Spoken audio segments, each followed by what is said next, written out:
السلام علیکم، امید ہے کہ آپ سب لوگ خیریت سے ہوں گے۔ لال مرچوں سے نظر کیسے اتاری جائے؟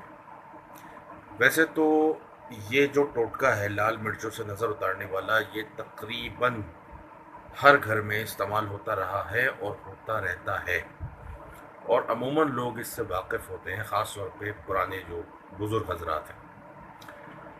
دیکھیں، یہ ایک بڑا آزمودہ ٹوٹکا ہے، اور کہتے ہیں کہ جس سے فرق بھی پڑتا ہے۔ اللہ کی کس کام میں کیا حکمت ہے ہمیں نہیں پتہ، یہ اللہ ہی جانتا ہے۔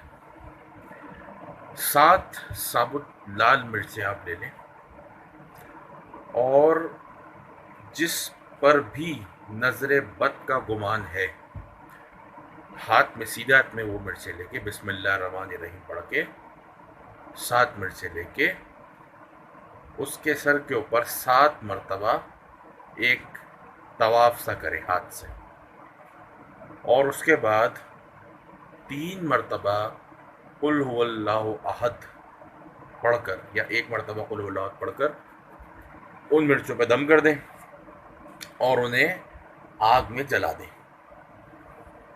اگر تو ان کے جلتے ہی دھانس آئی، جیسا کہ عموماً مرچوں کے جلنے پہ دھانس آتی ہے، اور اتنی زبردست آتی ہے کہ آپ وہاں کھڑے نہیں رہ سکتے، آپ کی آنکھوں سے آنسو نکلنے لگتے ہیں، اور ایک دم ناک میں سے لگتا ہے کہ وہ دھانس چلی گئی ہے، تو اس کا مطلب یہ کہ نظر نہیں ہے۔ اور اگر دھانس نہیں آئی تو اس کا مطلب یہ ہے کہ نظر تھی۔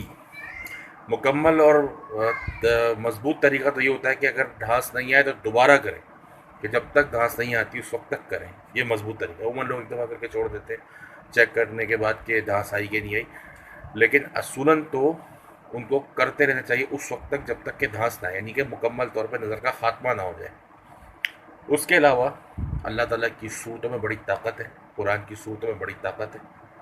سورہ کوثر، انا اعطیناک الکوثر، 3 مرتبہ پڑھ کے جس پر گمان ہو کہ اس پر نظر ہے اس پر دم کر دے، انشاءاللہ بہترین فائدہ ہوگا۔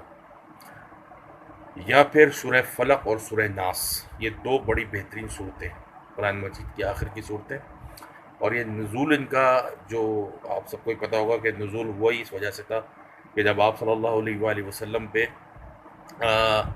جادو ہوا، تو اس کے توڑ کے لیے اللہ نے صورتیں نازل فرمائی، تو آپ اندازہ لگائیں کتنی طاقتور صورتیں ہوئی۔ تو یہ دونوں صورتیں پڑھ کے جس پہ گمان ہو نظر بد کا اس پہ دم کر دیں، انشاءاللہ بڑا بہترین فائدہ ہوگا۔ لیکن شرط یہ کہ ایمان سے کریں، دل سے کریں اور یقین کے ساتھ کریں کہ فائدہ ہوگا، تو انشاءاللہ فائدہ ہوگا۔ اللہ کی رحمت، اللہ کی طاقت آئے گی۔ تو یہ لال مرچوں کے حوالے سے کچھ معلومات تھی، ویسے تو بہت سے لوگوں کو پتہ ہی ہوگی، لیکن یہ بڑا آزمایا ہوا ہے، میں نے بھی آزمایا ہے، اور اس واقعی اس سے پتہ چلتا ہے۔ کیونکہ آپ دیکھیں نا، جب آپ مرچیں جلاتے ہیں تو عموماً تو دھاس آتی ہے۔ جب آپ گول لال مرچوں کو چولہے پہ رکھیں گے تو اٹس اوبیس کہ اس میں دھاس آئے گی۔ دھاس آنے کا کیا مقصد ہے؟ دھاس آنے کا مقصد یہ کہ نظر تھی۔ اب لوگ یہ چیک کر کے چھوڑ دیتے ہیں کہ چلو جی پتہ چل گیا نظر تھی، بھائی نہیں، اس کو دوبارہ کرو، تب تک کرو کہ جب تک کہ دھاس آنا شروع ہو جائے۔ اس کا مطلب یہ کہ نظر مکمل طور پہ ختم نہ ہو جائے، اصولاً اس وقت تک کرنا چاہیے۔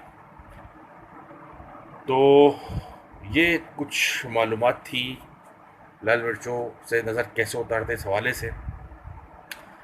اللہ پاک ہم سب کو اپنی حفاظت میں رکھے، حاسدوں کے شر سے، بری نظر والوں سے، تکلیف دینے والوں سے، برا چاہنے والوں سے محفوظ رکھے، اور اپنے زبان میں رکھے۔ اپنا بہت سارا خیال رکھیے گا۔ اللہ حافظ۔